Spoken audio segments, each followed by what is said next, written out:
Com a actor he viscut moltes vides. He governat pobles. He sentit el poder a les meves mans. He estat un esclau, discriminat i oprimit. Conec la sort i la desgràcia, la riquesa i la misèria, l'amor, l'odi, la llum i la foscor.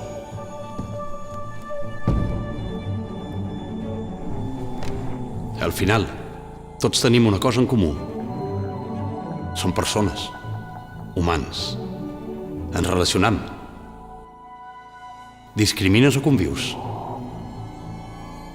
Tu tries.